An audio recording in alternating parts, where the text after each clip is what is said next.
আল্লাহু আল্লাহু তুমি জাল্লে জালালুহু, শেষ করা তো যায় না গিয়ে তোমার গুণগান।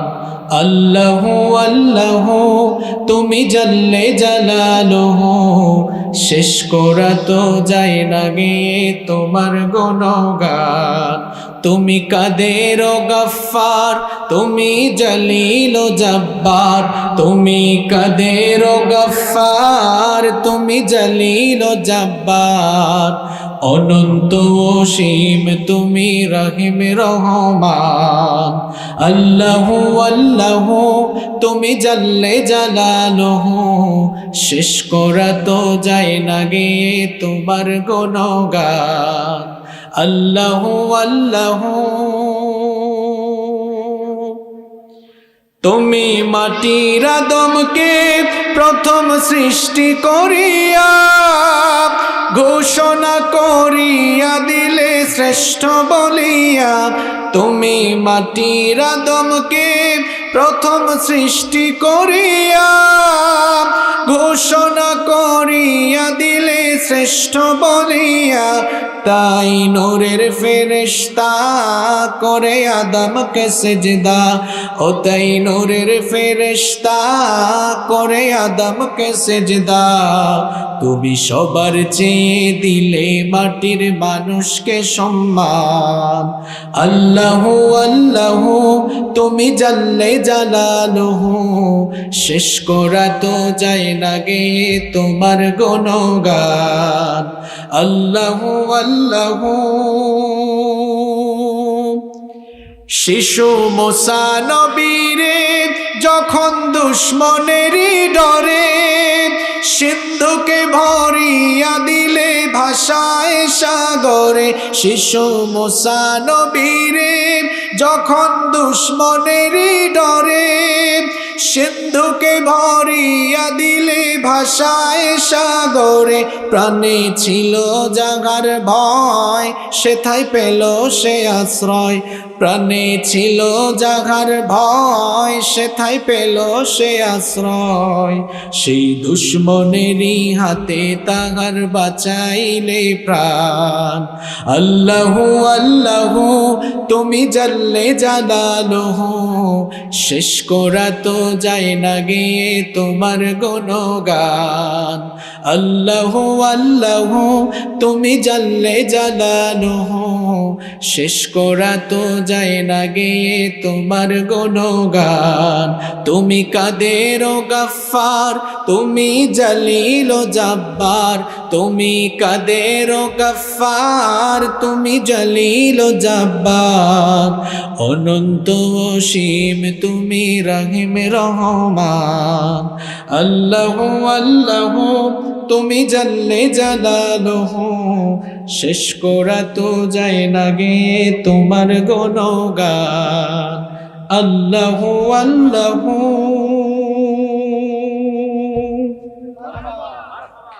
ওয়াজ মাহফিল নাকি সাম্প্রদায়িক সম্প্রীতি নষ্ট করে দিচ্ছে। আমি মনে মনে ভাবলাম এদের জ্বালাপোড়াটা কোন জায়গায়। গবেষণা করে যা পাইলাম বলবো। যাত্রা নাই, সিনেমা হলে হাহাকার, সিনেমা হল বন্ধ, নাটক সিনেমা কেউ দেখে না। এখন নায়ক নায়িকাদের ভিউয়ারের চাইতে হুজুরদের ভিউয়ার কম না বেশি? এখন নাটক সিনেমা কেউ দেখে না। এখন ইউটিউবে মানুষ ওয়াজ শুনে বেশি। আগে মহিলারা সিরিয়াল দেখার জন্য হাজব্যান্ডের সাথে ঝগড়া করত, টিভির রিমোট দাও আমি একটু সিরিয়াল দেখি। চলে যাচ্ছে যায় যায় দিন আয় আয় দিন। একটা কথা, একটা উদাহরণ দিলাম আর কি। সিরিয়ালের নাম তো আমার জানা নাই, বলেন না দুই একটা সিরিয়ালের নাম। হ্যাঁ, কিরণমালা। একজন ওই দিন এক মাহফিলে বললো, হুজুর টাপুর টুপুরের জন্য আমার বউ আমার সাথে ঝগড়া করছে। টাপুর টুপুর নাকি কি একটা আছে, যাই হোক। কিন্তু এখন মহিলারা তাদের ঝগড়ার স্টাইল পরিবর্তন করেছে।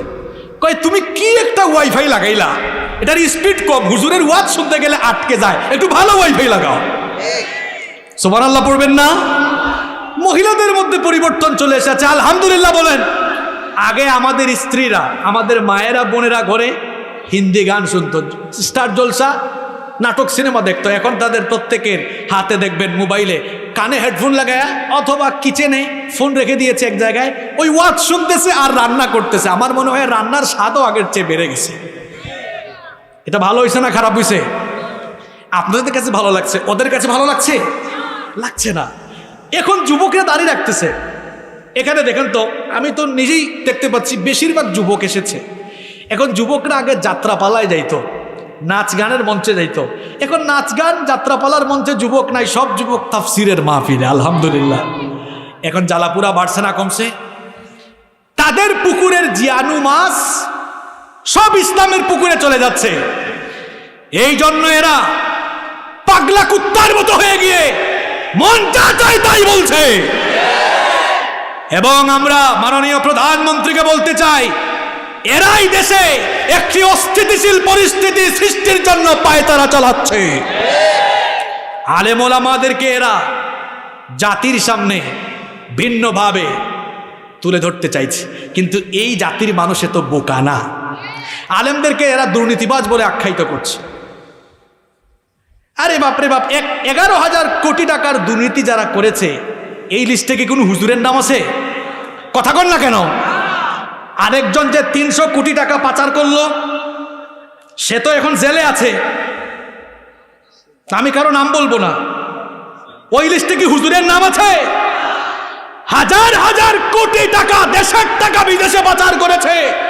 তোমরা গণকমিশন বানায়া কি কালো চশমা পড়লা যে এদেরকে দেখলা না? জাতির শ্রেষ্ঠ সন্তান আলেমদেরকে মানি লন্ডারিং এর অভিযোগ তুলছো। এই সব ঘটনা থেকে প্রমাণ হচ্ছে এগুলো সম্পূর্ণ উদ্দেশ্য প্রণোদিত ভুয়া একটি রিপোর্ট, যার মাধ্যমে এরা দেশে একটি অস্থিতিশীল পরিস্থিতি সৃষ্টি করতে চায়। এই জাতির লোকেরা সচেতন, সবাই এখন সচেতন আলহামদুলিল্লাহ। আমাদের আলেম ওলামাদেরও বোঝা উচিত। আমরাও যে মাঝে মাঝে এক হুজুর আরেক হুজুরের বিরুদ্ধে বলি, ব্যক্তিগতভাবে আমি এটা পছন্দ করি না। এই যে এক হুজুর আরেক হুজুরের বিরুদ্ধে কথা বলেন, এক হুজুরের উপরে কোনো মুসিবত আসলে আপনি বলেন তো কি হয়েছে, তা আমার না, আপনারে বুঝাইতে পারলাম না যে এরে এরে ধরে ধরে বাদ বাকি সিরিয়াল তো আপনার। 116 জনের ভিতরে আপনার নাম নাই, এখন পরের লিস্টে যে আপনার নাম আসবে না, আর কি কোনো গ্যারান্টি আছে? সকল ঘরানার আলেমদের নাম ঢুকিয়ে দেওয়া হয়েছে। এখান থেকে বোঝা উচিত, ইসলাম বিদ্বেষীরা কখনো কোনো ব্যক্তি বা দলকে টার্গেট করে কাজ করে না, বরং তারা গোটা ইসলামের ক্ষতি করার জন্য একজোট হয়ে কাজ করে। এটা আমাদের বোঝা দরকার। আল্লাহ তাআলা যেন আমাদেরকে বোঝার তৌফিক দান করেন। আল্লাহ তাআলা যেন আমাদেরকে সকল ভেদাভেদ ভুলে গিয়ে একসাথে হওয়ার তৌফিক দান করেন। তবে নাস্তিকতাবাদের পতন হবে, তাওহীদবাদীদের বিজয় হবে ইনশাআল্লাহ। এদেশ থেকে ইসলামকে নিশ্চিহ্ন করা যাবে না। ইসলামের সাথে থাকলে আপনি সম্মানিত হবেন, ইসলামের বিরুদ্ধে গেলে আপনি অপমানিত হবেন। মনে রাখবেন, আপনি ছাড়াও ইসলাম টিকে থাকবে, কিন্তু ইসলাম ছাড়া আপনি দুনিয়া আখেরাত উভয়টাই হারিয়ে ফেলবেন। এদেশ থেকে ইসলামকে নির্মূল করা যাবে না, কারণ এদেশের স্বাধীনতার স্থপতি মরহুম বঙ্গবন্ধু শেখ মুজিবুর রহমান সাহেব, তিনিও ধার্মিক লোক ছিলেন বলে স্বাধীনতার ডাকেও ইনশাআল্লাহ শব্দ ব্যবহার করেছে।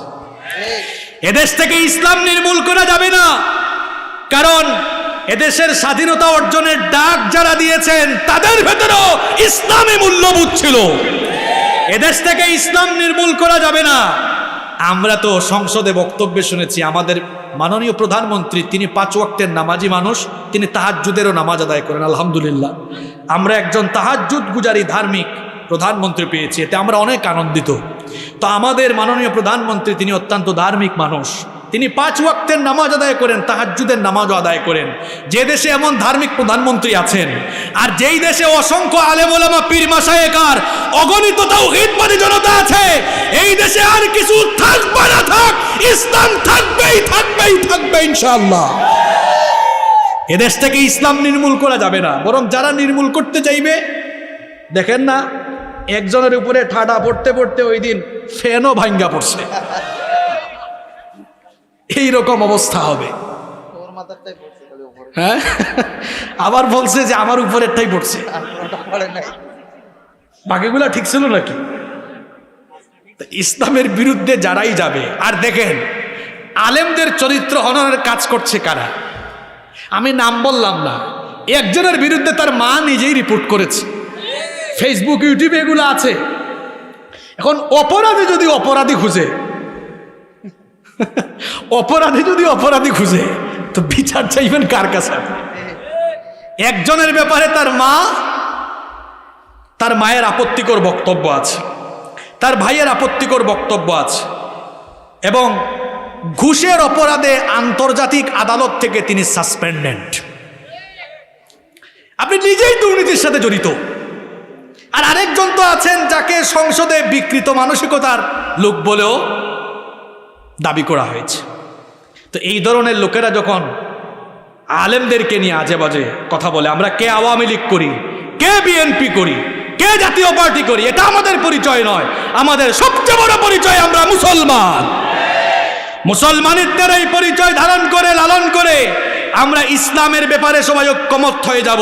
ইসলামের ব্যাপারে সবাই যদি ঐক্যবদ্ধ থাকতে পারি, তাহলে এদেশে তথাকথিত বামরাম নাস্তিক মুর্তাদার ইসলাম বিদ্বেষীরা এদেশ ছেড়ে পালাতে বাধ্য হবে ইনশাআল্লাহ। আল্লাহ তাআলা আমাদের সবাইকে এক হওয়ার তৌফিক দান করেন। প্রিয় ভাইয়েরা, এক একজন এখানে হয়তো এক এক দল করেন, দলাদলি যার যার জায়গায় করিয়েন, কিন্তু ইসলামের ব্যাপারে দলাদলি করা যাবে? এই যে আমি এতক্ষণ বক্তব্য দিলাম, হয়তো গোয়েন্দার ভাইয়েরাও থাকতে পারেন, আমি কি সরকারের বিরুদ্ধে কিছু বলেছি? আমি কি আওয়ামী লীগ, বিএনপি, জাতীয় পার্টি কোনো দলের পক্ষ নিয়ে কোনো কথা বলেছি? হ্যাঁ, আমি এক পক্ষ নিয়ে কথা বলেছি। কাদের পক্ষ? ইসলামের পক্ষে কথা বলেছি। ইসলামের পক্ষে কথা বলতে গিয়ে আমি আওয়ামী লীগের ভাইদেরকে, বিএনপির ভাইদেরকে, জাতীয় পার্টির ভাইদেরকে, অন্যান্য দলের আরও যারা আছেন সব ভাইকে বলতেছি, ভাই ওইটা আপনার আলাদা পরিচয়, কিন্তু আপনার বড় পরিচয় আপনি কি?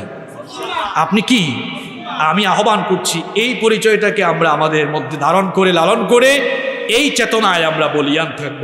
তাহলেই ইসলামের ক্ষতি সাধন করতে কেউ উদ্ধত হতে পারবে না, সাহস করতে পারবে না ইনশাআল্লাহ। আল্লাহ তাআলা আমাদেরকে বুঝার তৌফিক দান করেন।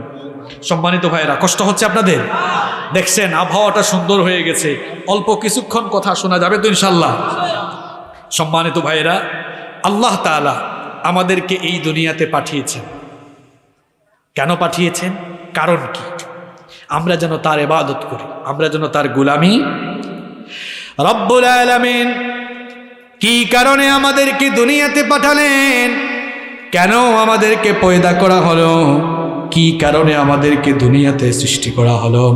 কোরআনুল কারীমের 51 নম্বর সূরা সূরাতুয যারিয়াতের 56 নম্বর আয়াতের মাধ্যমে আল্লাহ তাআলা সেই কথা আমাদেরকে জানিয়ে দিলেন। আল্লাহ তাআলা বললেন, ওয়ামা খালাকাতুল জিন্না ওয়াল ইনসা ইল্লা লিয়াবুদুন। আল্লাহ তাআলা বলছেন, I didn't create the jinn kind and mankind except my worship.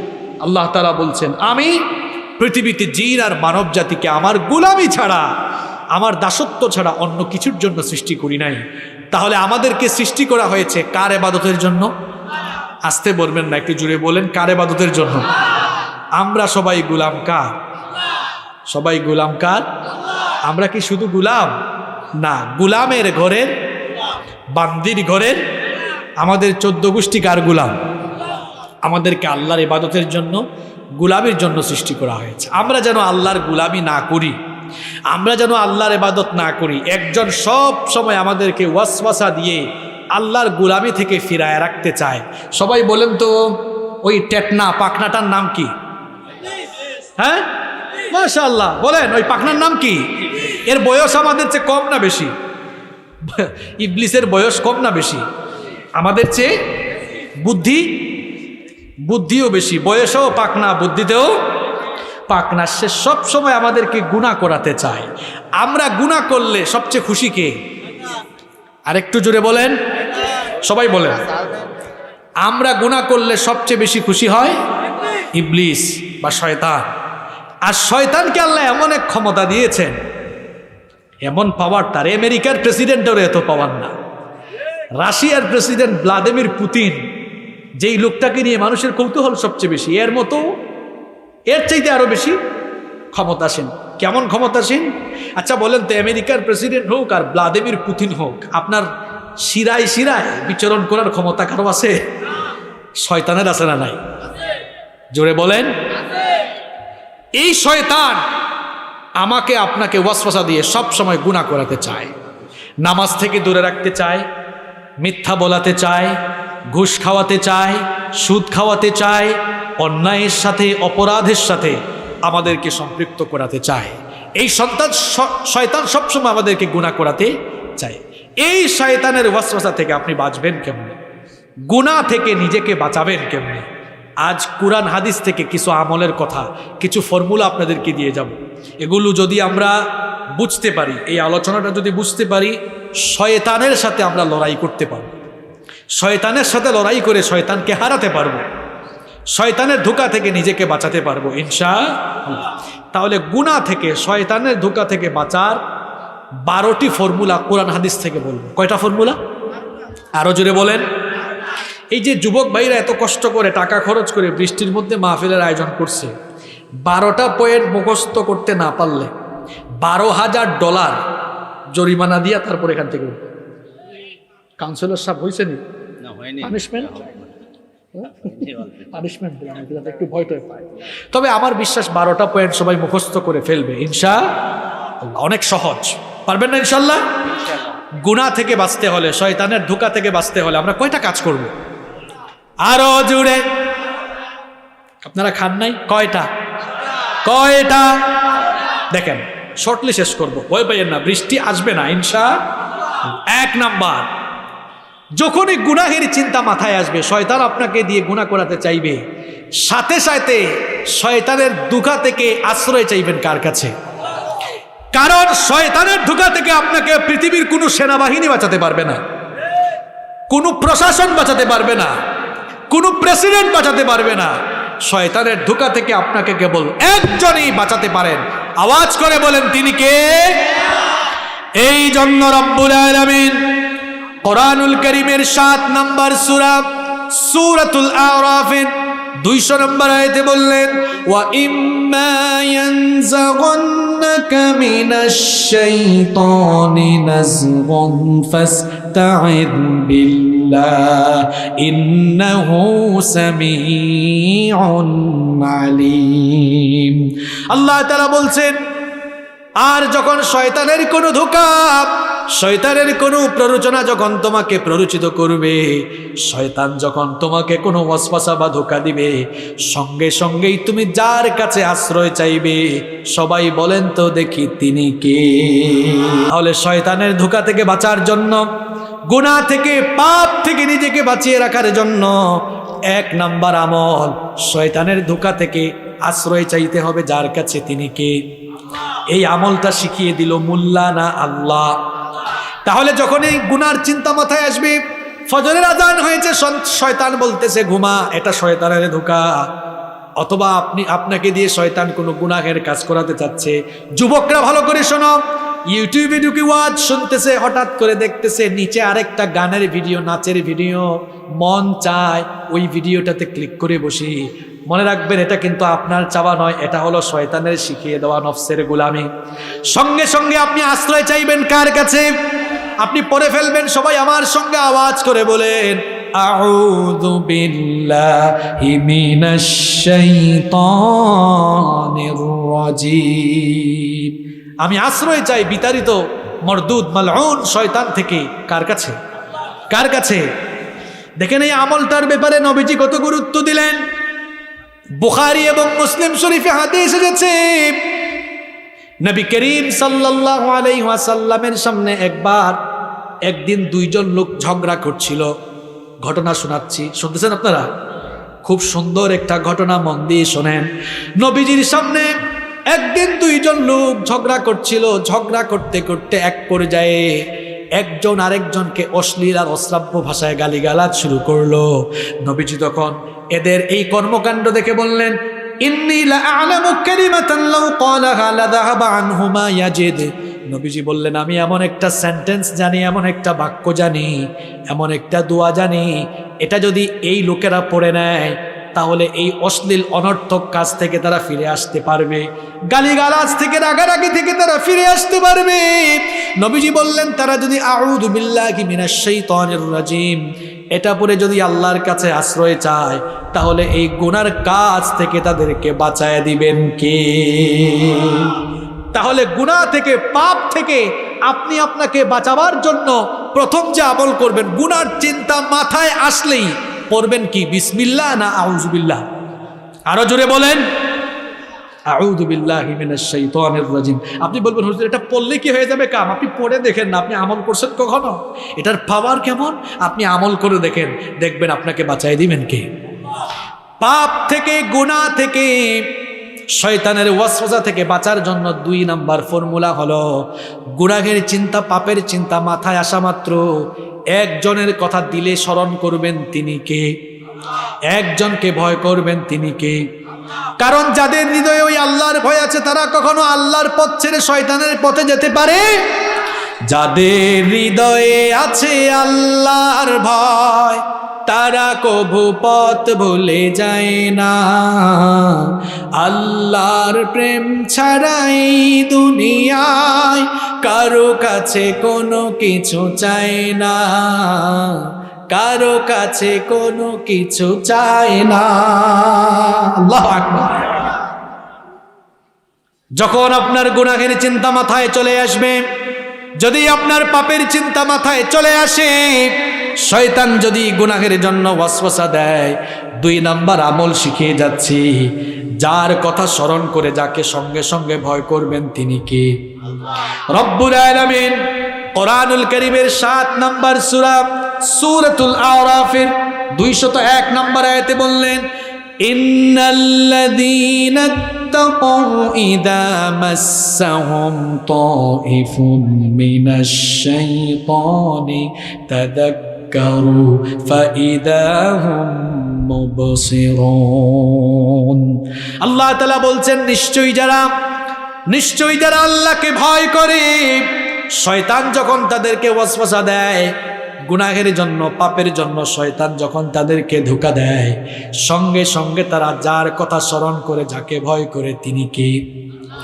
আল্লাহর ভয় হচ্ছে এমন একটা জিনিস, এটা যদি কারো অন্তরে ঢুকে যায়, আপনি তাকে পিটাইয়াও কখনো জোর করে তাকে দিয়ে খারাপ কাজ করাতে পারবেন না। একটা ঘটনা আমার মনে পড়ে গেল, আমি কি বলবো না, খারাপ লাগতেছে আপনাদের? খুব সুন্দর একটা ঘটনা শোনাচ্ছি, এটা আমার নিজের বানানো ঘটনা না, ঘটনাটা বর্ণিত হয়েছে সুনানে বাইহাকির ভেতরে। আব্দুল্লাহ ইবনে ওমর রাদিয়াল্লাহু আনহু তিনি একবার তার সঙ্গী সাথীদেরকে নিয়ে এক সফরে বের হলেন। দুপুরের খাবারের সময় যখন হয়ে গেল, খাবার খাওয়ার জন্য তারা দস্তরখানা বিছালেন। এমন সময় দেখলেন একজন রাখাল তাদের পাশ দিয়ে যাচ্ছে। তাকে দেখে আব্দুল্লাহ ইবনে ওমর রাদিয়াল্লাহু আনহু বললেন, হে রাখাল, আমরা দুপুরের খাবার খাওয়ার জন্য দস্তরখানা বিছিয়েছি, তুমিও আসো আমাদের সঙ্গে খাবার খাও। রাখাল তখন বলল, আমাকে ইনভাইট করার জন্য আপনাদেরকে ধন্যবাদ, কিন্তু আমি তো আপনাদের সাথে খাবার খেতে পারবো না। আব্দুল্লাহ ইবনে ওমর রাদিয়াল্লাহু আনহু বললেন, কেন তুমি আমাদের সাথে খাবার খাবে না? রাখাল বলল, আমি তো রোজা রেখেছি, রোজা রাখার কারণে আপনাদের সাথে খাবার খাবো না। তখন রমজান মাস ছিল না বিধায় আব্দুল্লাহ ইবনে ওমর রাদিয়াল্লাহু আনহু তাকে বললেন, ওহে রাখাল শোনো, এখন তো রমজান মাস নয়, তাহলে নিশ্চয়ই তুমি নফল রোজা রেখেছ।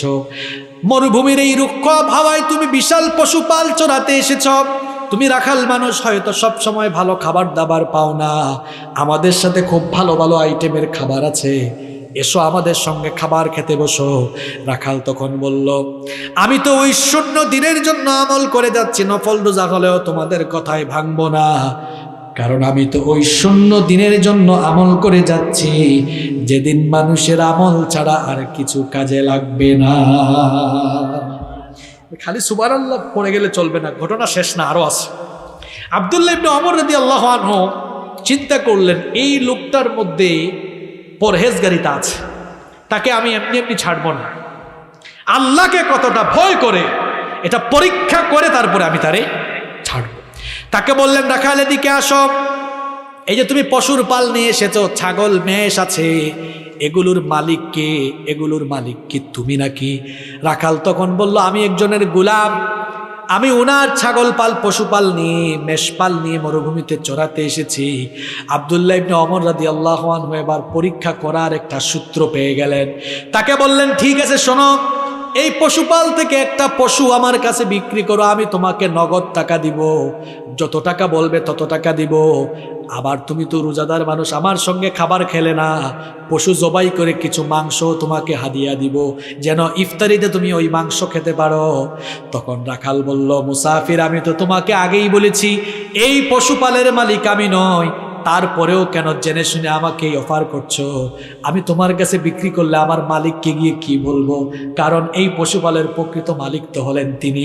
আব্দুল্লাহ ইবনে ওমর রাদিয়াল্লাহু আনহু তো তাকে পরীক্ষা করছেন, এই জন্য তাকে বললেন, শোনো, তুমি তোমার মালিককে গিয়ে বলবা এরকম বিশাল পশুপাল মরুভূমিতে নিয়ে আসলে সবার জানা কথা, এটা বাঘের আক্রমণে বাঘ তো দুই একটা পশু খেয়ে ফেলতে পারে, তুমি গিয়ে বলবা আজ বাঘ আক্রমণ করেছিল, একটা খেয়ে ফেলেছে, তোমার মালিককে তুমি যে কোনো কায়দায় চাইলে বুঝ দিতে পারবা। তখন রাখাল বলল, দেখেন, এমন রাখাল স্কুলে পড়ে নাই, কলেজে পড়ে নাই, মাদ্রাসায় পড়ে নাই, বিশ্ববিদ্যালয়ে পড়ে নাই, এত উচ্চ শিক্ষিত না, ঈমান আনার পরে আল্লাহকে ভয় করে জীবনযাপন করে, তাকওয়া তার ভেতরে আছে, আল্লাহর ভয় তার অন্তরে আছে। রাখাল তখন বলল, মুসাফির শোনো, আমি হয়তো মিথ্যা বলে, আমি হয়তো প্রতারণা করে, ধোঁকাবাজি করে আমি বাড়িতে গিয়ে আমার মালিককে যে কোনো কায়দায় বুঝ দিতে পারবো, কিন্তু তোমার কাছে আমার প্রশ্ন হচ্ছে, আইন আল্লাহ, আমার আল্লাহ কোথায়? আমি হয়তো মিথ্যা বলে বাড়িতে গিয়ে আমার মালিককে বুঝ দিতে পারবো, কিন্তু আমার মালিকের মালিক, তোমার মালিক, আমার মালিক, বিশ্বজাহানের মালিক যিনি, তাকে ধোঁকা দেওয়া কি কারো দ্বারা সম্ভব নাকি? আল্লাহু আকবার। এর নাম তাকওয়া, এর নাম আল্লাহর ভয়। এজন্য আমি বলেছি, আল্লাহর ভয় যদি কারো ভেতরে থাকে, আপনি তার এই বাঁশের সাথে বাইন্দা পিটায়াও তাকে দিয়ে আর অন্যায় কাজ করাইতে পারবেন না, এটাও সম্ভব। আল্লাহর ভয় কারো ভিতরে থাকলে কোনো ব্যবসায়ী সিন্ডিকেট করে পণ্য মজুত করে এগুলোর দামও বাড়াবে না। মানুষের জীবন তো অসহনীয় হয়ে যাচ্ছে, দ্রব্যমূল্যের যে কি দাম এটা আপনারা সবাই জানেন না। সয়াবিন তেল তো পাওয়াও যায় না, আর সয়াবিন তেলের যে দাম বলা হয়, এটা যুদ্ধের কারণে দাম বেড়েছে। তো যুদ্ধের কারণে অন্যান্য দেশে এত বাড়লো না কেন? আপনাদের আত্মীয় স্বজন, আমার তো অনেক আত্মীয় স্বজন লন্ডন আমেরিকায় থাকেন, লন্ডন আমেরিকা ইউরোপের বিভিন্ন দেশে তো দাম বাড়ছে, এতটা বাড়ে নাই, আমাদের দেশে যতটা বেড়েছে। দ্রব্যমূল্যের দাম বাড়তেছে, মানুষের বেতন কি বাড়তেছে? কথা বলেন না কেন আপনারা? জিনিসপত্রের দাম বাড়ে, মানুষের বেতন তো বাড়ে না। যদি মানুষের বেতন বাড়তো আর অন্যদিকে দ্রব্যমূল্যের দাম বাড়তো, মানা যেত, জিনিসপত্রের দাম বাড়তো তো কি হয়েছে, আপনি তো বেতনও বেশি পান, বেতন তো আগের জায়গায়, কিন্তু জিনিসপত্রের দাম তো ডবল হয়ে গেছে, 3 গুণ হয়ে গেছে কোনোটা। দায়িত্বশীল মহলকে বলবো এই দিকে নজর দেন, আল্লাহ যেন বুঝার তৌফিক দান করেন। আল্লাহর ভয় থাকলে দেখেন কেউ কখনো অন্যায় করবে না, কেউ অন্যায় করবে না। এই ঘটনা আপনারা সবাই জানেন, জাস্ট বোঝানোর জন্য বলছি। এই যে যারা ব্যবসা করে কখনো 2 নাম্বারই করবে না, খাদ্যে ভেজালও দিবে না। ওমর রাদিয়াল্লাহু আনহুর ঘটনাটা আপনারা জানেন, আমি 30 সেকেন্ডে কেন বলছি, জাস্ট বোঝাবার জন্য। ওই মা মেয়ের কাহিনী জানেন না আপনারা, যে মা মেয়েকে বলল শেষ রাতে দুধে পানি মিশা, আর মেয়ে মাকে কি বলল, না এটা নিষেধ, আল্লাহও নিষেধ দিয়েছেন, আর ওমর রাদিয়াল্লাহু আনহু রাষ্ট্রপ্রধান, তিনিও নিষেধ দিয়েছেন, এটা করব না। মা মেয়েকে বলল যে ওমর কি আর আমাদের কাজ কারবার দেখে, অথচ তিনি দেয়ালে আড়ি পেতে সব শুনতেছিলেন। মেয়ে দেখেন, আমি আল্লাহর ভয়টা বুঝাচ্ছি। মেয়ে কি বলেছিল? বলেছিল ওমরের চোখে ফাঁকি দিতে পারবো, তিনি হয়তো ঘুমাচ্ছেন, কিন্তু ওমরের মালিক, তোমার আমার মালিক, বিশ্বজাহানের মালিক, তিনি তো ঘুমান না, তিনি সব কিছু দেখেন কিনা। এ যুবক আর তরুণ ভাইয়েরা, ছাত্র ভাইয়েরা, তোমরা যারা কলেজ বিশ্ববিদ্যালয়ে পড়ো, শোনো, কেমনে গুনাহ থেকে বাঁচবা, আল্লাহর ভয়টা নিজের ভেতরে পয়দা করো। তথ্য প্রযুক্তি আজ যুব সমাজকে ধ্বংসের দিকে নিয়ে যাচ্ছে। বিশেষ করে যার হাতে একটা স্মার্টফোন আছে, যার কাছে স্মার্টফোন আছে, নষ্টের দিকে, ধ্বংসের দিকে যাওয়ার সুযোগ তার জন্য কম না বেশি? আসতে বলবেন না, জোরে বলেন, কম না বেশি? এই যে রাতের বেলা এরা বাড়িতে ঘুমাবে, আবার আমার ওয়াজ এখন অনেকের সাথে মিলেও যেতে পারে, অনেকে ওয়াজে না এসে রাতের বেলা হেডফোন লাগাইয়া হয়তো দেখতেছে শুনতেছে অথবা হ্যালো হ্যালো করতেছে। কেমনে ওয়াজটা মিলে দেখেন, আল্লাহর ভয় কারে বলে?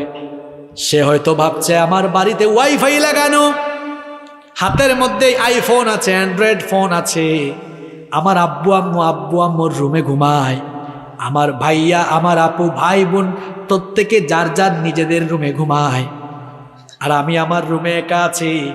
আমি চাইলে, অনেক যুবকরা তো এখন পর্নোগ্রাফিতে আসক্ত হয়ে পড়েছে, আমি চাইলে এখন মন ভরে পর্নোগ্রাফি দেখতে পারি, আমি চাইলে অশ্লীল ভিডিও দেখতে পারি, আমি চাইলে ফেসবুকে মেসেঞ্জারে যে কোনো খারাপ কাজ করতে পারি, আমি চাইলে ইউটিউবে গিয়ে আজে বাজে জিনিস দেখতে পারি।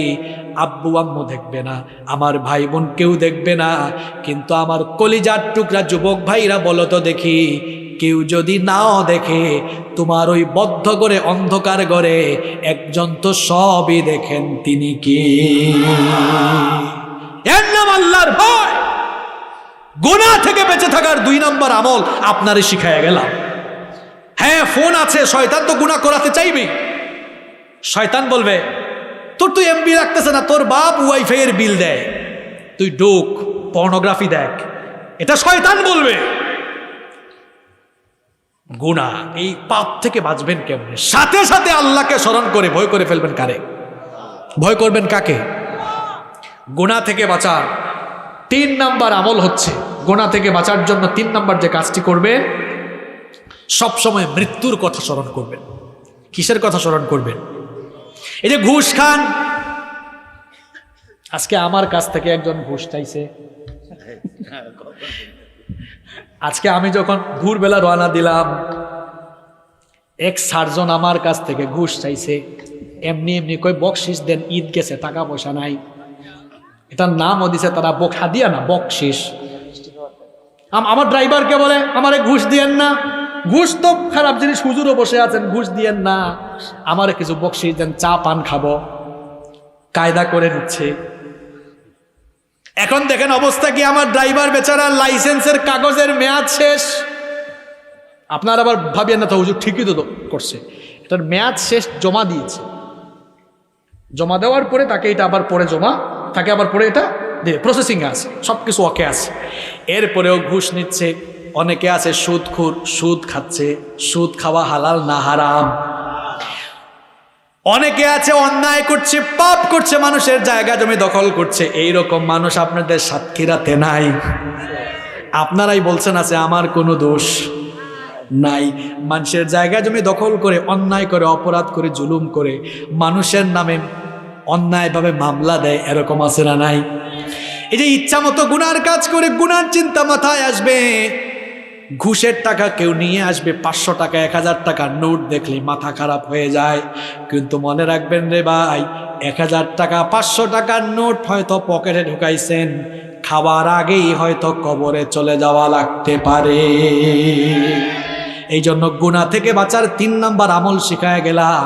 গুনাহ করার চিন্তা, অন্যায়ের চিন্তা, অপরাধ করার চিন্তা যখন মাথায় আসবে, তখন যে জিনিসটার কথা স্মরণ করবেন সেটার নাম কি?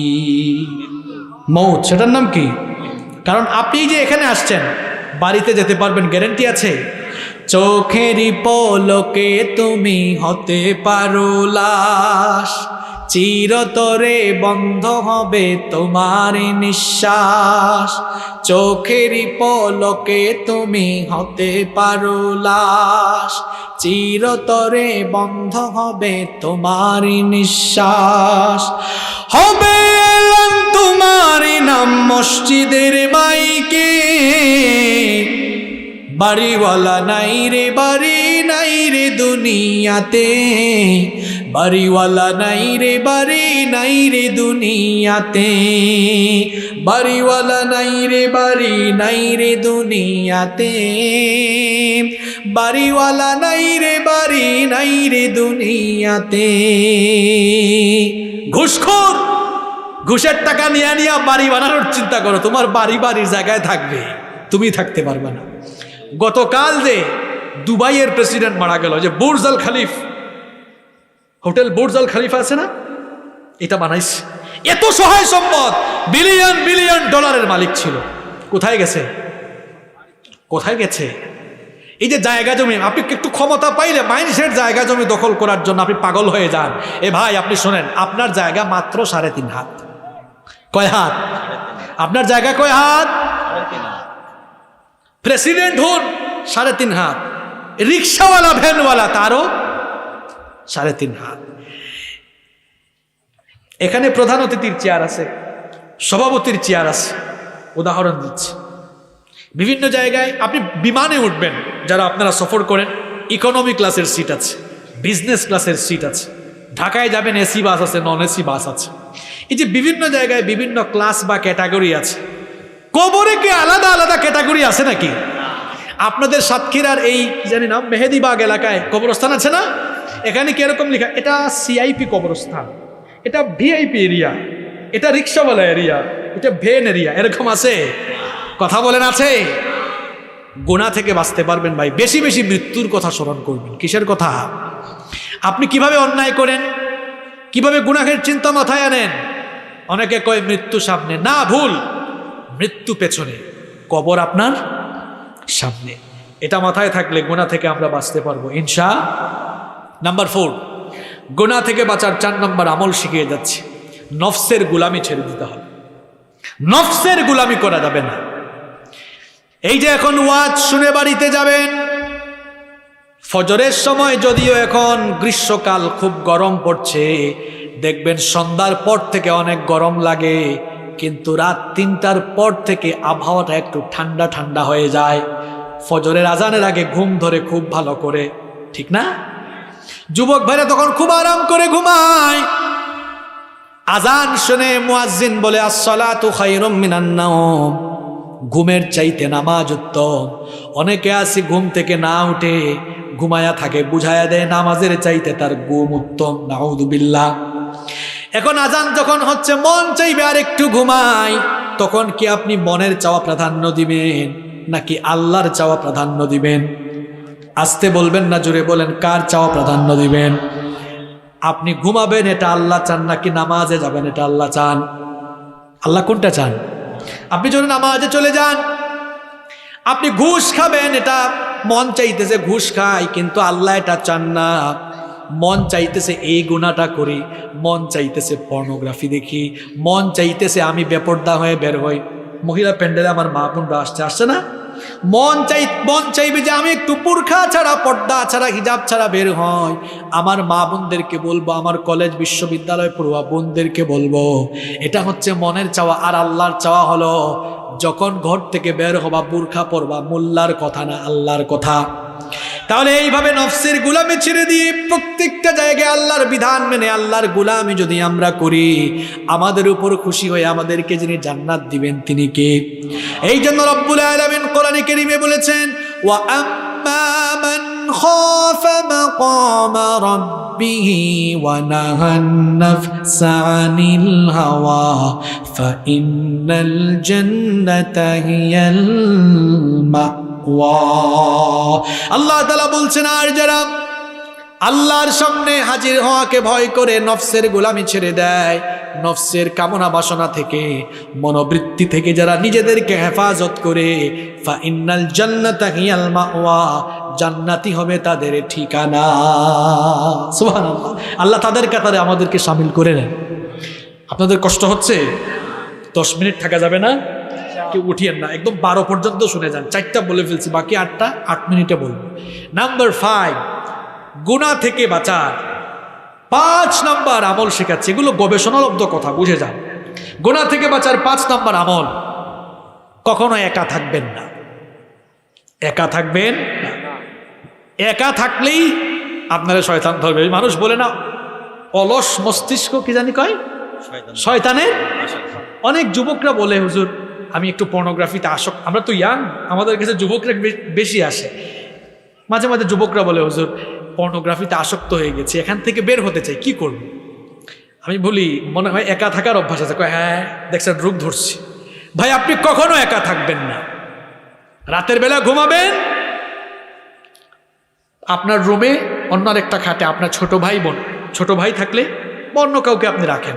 আর বাবা মাদেরকে বলছি, বাবারা শোনেন, আমরা হুজুররা মাহফিলে আসলেই আবদার থাকে আপনাদের, হুজুর যাই ওয়াজ করেন মা বাবার খেদমতের ব্যাপারে কিন্তু একটু বললেন। এটা ওনাদের আবদার, সারা জীবনে আবদার। এক লোক গাছ লাগায় নাই, গাছ না লাগিয়ে ফলের আশা করে বসে আছে, অথবা গাছ লাগিয়েছে কিন্তু গাছকে বাঁচায় রাখতে হলে এটার গুড়ায় পানি ঢালতে হয়, পরিচর্যা করতে হয়, ওইটা সে করতেছে না। মানে গাছ লাগায় বলতেছে আম গাছ লাগাইছি ফল পাব।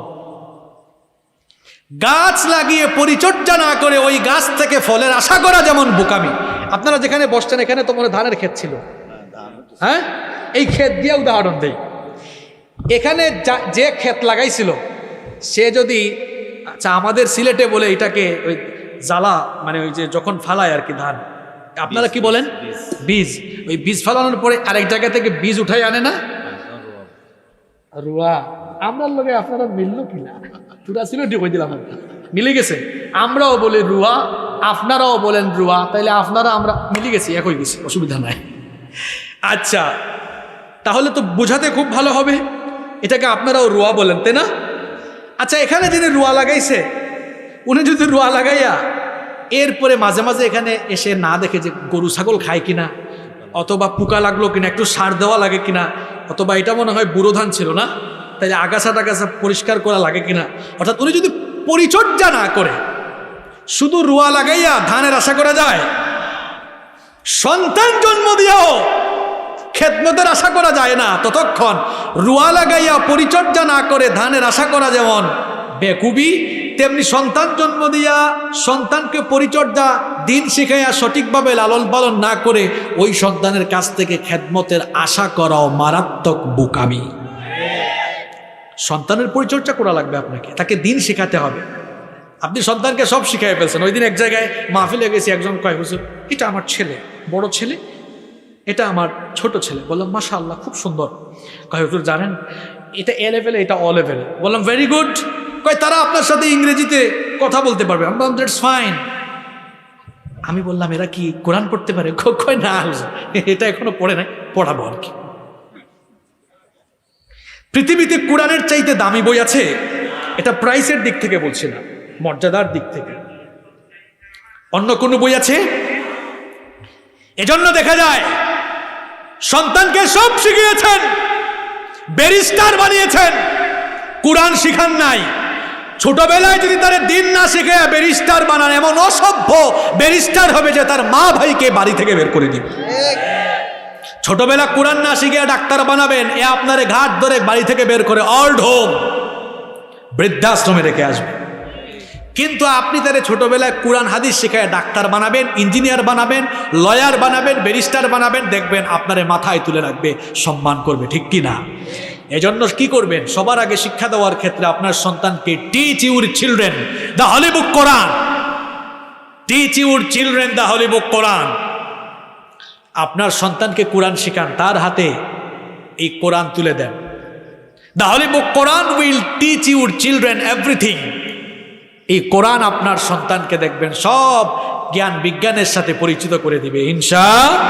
তাহলে সন্তানকে সবার আগে কি শিখাবেন? আরো আসতে বলেন, কি শিখাবেন? আচ্ছা বলছিলাম, জায়গায় ফিরে যাই। যারা বাবারা আছেন, মায়েরা মহিলা প্যান্ডেল থেকে শুনেন, বাচ্চা কাচ্চা জন্ম দিয়েই মা বাপ পাওয়া যায় না। ওই রুয়া লাগে যেমন ধান পাওয়া যায় না, তেমনি বাচ্চা কাচ্চা জন্ম দিয়েই ভালো সন্তান হওয়ার আশা করা যায় না। পরিচর্যা করতে হবে। আপনারা আপনাদের ছেলে মেয়েদেরকে একা রুমে ঘুমাইতে দিয়েন না। দুই ছেলে আছে, এক রুমে এদেরকে দুইটা খাট বানায় দেন, তোরা দুইজন এক রুমে থাক। বড়টার হাতে ফোন আছে, রাতের বেলা হাবিজাবি জিনিস দেখতে চাইলেও মনে ভয় থাকবে আমার ছোট ভাই তো আছে, সে যদি আবার দেখে ফেলে, ঠিক না? যুবকরা শুনতেছো তো? অনেকে বলবে আমি তো আমার বাপের এক ছেলে, অথবা অনেকে বলবে হুজুর আমার তো এক ছেলে, এরে কি করব? আপনার জন্য আরো সুন্দর পরামর্শ আছে। বলবেন এই রাতের বেলা দরজা লাগায় ঘুমাইতে পারবি না, দরজা খোলা রাখবি, পর্দা থাকুক দরজা খোলা। তাও ফোন টোন হাতে নিয়ে দুই নাম্বারই করার সুযোগ পাবে না, মনের ভিতর একটা ভয় থাকবে। এটারে কি বলেন আঞ্চলিক ভাষা? উসবিস, উসবিস না? শিখে যাই ভাই আপনাদের কিছু ভাষা। মনের বিষয়ে উসবিস করবে, আর সিলেটে বলে মনের বিষয়ে উসাই টুসাইট করবো। কিছু কিছু মিল আছে প্রায়, উসবিস আর উসাই টুসাইট একই কথা, তাই না? তো উসবিস করবে, কোন সময় আব্বু আসে, কোন সময় আম্মু আসে। এটা করা যাবে তো ইনশাল্লাহ? গুনাহ থেকে বাঁচার ফর্মুলা বলে দিচ্ছি। এরপরে নাম্বার 6, 6 নাম্বার, গুনাহ থেকে বাঁচতে হলে গুনার উপাদান থেকে বাঁচতে হবে। অনেকে বলে হুজুর রাতের বেলা ফোন হাতে নিলে সমস্যা আছে, আমার ইউটিউবে যাইতে মন চায়, নাটক দেখতে মন চায়। তো যদি দেখতে মন চায় রাতের বেলা হাতে নিলে, রাত 10টার পরে ফোন আর হাতে নিও না, এটা রেখে দাও ড্রয়ারের ভিতরে। গুনাহ থেকে এভাবে বাঁচতে হয়। যদি বলেন না হুজুর ড্রয়ারে রাখলেও ফোন আনতে মন চায়, ঠিক আছে, একেবারে ওয়াইফাইয়ের সুইচ বন্ধ রাত 10টার পরে। আর এটা তো সবচেয়ে ভালো, যাদের বাসায় ওয়াইফাই আছে মা বাপকে বলবো রাত 10টা হয়ে গেছে, সুইচ বন্ধ, ওয়াইফাইয়ের সুইচ। আরো ভালো হবে ইন্টারমিডিয়েট পাস করার আগ পর্যন্ত ছেলে মেয়েদের হাতে ফোন দিবেন না। আপনারা মনে হয় আমার এই কথাটা এর আগে ফেসবুকে ইউটিউবেও মনে হয় অনেকে শুনছেন, যুবকরা মনে হয় শুনছে, এটা আমি বলি সব জায়গায়, এটা নষ্ট হয়ে যেতে পারে। একবার এক জায়গায় আমি গেছি, একজন কয় হুজুর জানেন আমার মেয়ে এখন ওই ক্লাস 8-এর পরে একটা পরীক্ষা দেয় না, নাম কিটা, জেএসসি, কয় জেএসসি পরীক্ষায় A+ পাইছে। আমি বললাম মাশাআল্লাহ। কয় হুজুর আমি তো খুশি হয়ে আইফোন একটা গিফট করে ফেলছি। বললাম ভালো করছেন, কিছুদিন পরে আপনারা জামাই গিফট করবে। কয় হুজুর এমন কথা কইতে পারলেন? আমি বললাম হ্যাঁ, এত ছোট বয়সে তার হাতে আপনি ফোন দিয়েছেন কেন? এ ভাইরা তোমরা শোনো, তোমরা যারা যুবক আছো, কলেজ বিশ্ববিদ্যালয়ে পড়ো, এই যে আমার কাছে বাটন ফোন এটা এখনো আছে। আমি বিশ্ববিদ্যালয়ে যাওয়ার পরে অনার্স 2nd ইয়ার পর্যন্ত আমি বাটনওয়ালা ফোনে ব্যবহার করেছি, অনার্স 2nd ইয়ার পর্যন্ত। তোমরা এখন ক্লাস 7-8-এর পুচকা পুলারা, তোমরা অ্যান্ড্রয়েড ফোন আইফোন নিয়ে ঘুরো। এদের হাতে কে দিল? একজনের 2টা-3টা ফেসবুক আইডি। ওই দিন জুমায় আমাকে এসে একজন বলে, পরে জিজ্ঞেস করলাম, সে ক্লাস 7-এ পড়ে, কয় হুজুর আমি আপনারে আমার 3টা আইডি থেকে রিকোয়েস্ট দিলাম, একটা আপনি রিকোয়েস্ট করছেন ঠিক আছে, আরো 2টা বাকি আছে, প্লিজ ওইগুলো অ্যাকসেপ্ট করে। আমি বললাম তুমি কোন ক্লাসে পড়ো? কয় ক্লাস 7-এ। আমি বললাম আমি তো পড়াশোনা শেষ করেছি আরো 5 বছর আগে, আমার নিজেরই একটা আইডি, যদিও মানুষ অনেক ফেক আইডি চালায়, কিন্তু আমার নিজের মাত্র একটা আইডি, আর তুমি ক্লাস 7-এ পড়ে 3টা আইডি। কয় হুজুর 5000 হয়ে গেছে তো, এই জন্য ভাগ করে করে আমি চালাই। ছাত্ররা তোমরা পড়ার টেবিলে ফিরে যাও। তোমরা বর্তমানে সোশ্যাল মিডিয়ায় যত বেশি সময় দাও, এই সময়টা কমায়া যদি এই সময়গুলো পড়ার টেবিলে বেশি দিতা, আল্লাহর কসম আইনস্টাইন, নিউটন, ফ্রাঙ্কলিন এদেরকে পেছনে ফেলে বর্তমানে গবেষণায় তোমরা আরো অনেক এগিয়ে যেতে পারতে। তোমরা তো পড়ার টেবিলে নাই। এই ছেলেরা, এই মেয়েরা 24 ঘন্টার মধ্যে 14 ঘন্টা ফেসবুক চালায়। পোস্ট বা ছবি একটা দিয়ে তারা দেখে, কয় দেখতো কয়টা লাইক আর কয়টা লাভ রিয়েক্ট, এরা হিসাব করে। কি বলেন, আমি কি অবাস্তব কথা বলছি? এগুলি তো চলছে বর্তমানে। যুবকরা ফিরে আসো ভাই, ছাত্ররা তোমাদেরকে বলছে না, আপনাদের সাতক্ষীরা খুলনায় আছে কিনা, চিটংয়ে আছে, উবার পাঠাও আছে না, তুমি পড়াশোনার ফাঁকে আপনারা বলবেন হুজুরে ওয়াজের মধ্যে এগুলা কি? এগুলো আসল ওয়াজ। কর্মসংস্থানের অভাবে এই ছেলেরা নষ্ট হয়ে যাচ্ছে, তো এদের যৌবন নষ্ট হচ্ছে। এখন বিয়ে যত সহজ হবে, জেনার দরজা বন্ধ হয়ে যাবে। বিয়ে করবে কেমনে? আমি তার ইনকাম সোর্স দিচ্ছি। তোমরা যারা ছাত্র আছো, তুমি ড্রাইভিং শিখো, পার্ট টাইমে উবার চালাও, পাটাও চালাও, নইলে বাইক একটা কিনে কলেজের টাইমে কলেজ, ভার্সিটির টাইমে ভার্সিটি, পড়ার টাইমে পড়া, বাকি সময় তো তুমি পাঠাও গাড়ি চালাইতে পারো। তুমি এভাবে এখন আম চলে আসছে, আম আর লিচুর বিজনেস শুরু করতে পারো। কত ছেলেদেরকে আমি চিনি যারা হাজার হাজার লাখ লাখ টাকা এভাবে কামাচ্ছে। সুন্দরবনের মধু সাপ্লাই দাও, আমরা মধু পাই না, ভালো মধু, এরকম অনেকে আছে, তো আমি নাম বললাম না। এই সাতক্ষীরা থেকে সুন্দরবন তো কাছে না ভাই, এগুলো করতে পারে। এই যে যুবকরা কি কাজ করেছে আলহামদুলিল্লাহ, এরা ক্যামেরা একটা নিয়ে নেমে গেছে, সাংস্কৃতিক বিপ্লবে এরা কাজ করছে। এদের জন্য মন থেকে দোয়া আসে। আমরা শুধু দায়ী না, এরাও দায়ী আল্লাহ। কেমনে দায়ী আল্লাহ জানেন? আমরা এই যে 13 ঘন্টা 14 ঘন্টা জার্নি করে এসে আপনাদেরকে কোরআন হাদিসের কথা শোনাচ্ছি, এরাও নিজের গাঁটের পয়সা খরচ করে ক্যামেরা কিনে, এদেরকে আপনারা টাকা দেন নাই, এরা টাকা পয়সা খরচ করে আসছে। কেউ কেউ এখনো রাত 1টা হয়ে যাচ্ছে খায় নাই। এরা যে এগুলো ধারণ করে ছড়াই দিচ্ছে বিশ্বব্যাপী, যাদের কারণে আপনাদের মায়েরা, বোনেরা, মেয়েরা, ছেলেরা সবাই ওয়াজ শুনে, এদের অবদান। এরা এই দাওয়াতগুলোকে অনলাইনে মিডিয়ায় ছড়িয়ে দিয়ে এরাও প্রযুক্তি বা অনলাইনে দায়ী আল্লাহর ভূমিকা পালন করছে। কি কিছু মানুষ তো একটু তেরা আছে, তেরা কয় হুজুর এরা এমনি আসে নাই, এদের ইউটিউবে ইনকাম হয়। কয়জনের ইনকাম হয়? যাদের সাবস্ক্রাইবার একটু ভালো এদের না হয়, কিন্তু প্রায় 97-98% ইনকাম নাই, বরং এরা লসের উপরে আছে। কেউ কেউ আছে অনেক ভালো ঘরের ছেলেরা দেখছি ইউটিউবার হয়েছে, পয়সাওয়ালাদের ছেলে। কেন? কয় হুজুর আমি শখে নামছি, আমার কাছে টাকা আছে, সময়ও আছে, আমি ছড়িয়ে দিচ্ছি। এটা ভালো কাজ না খারাপ কাজ? এরকম প্রোডাক্টিভ কাজ, ক্রিয়েটিভ কাজ যুবকদেরকে করতে হবে। আল্লাহ তৌফিক দান করেন।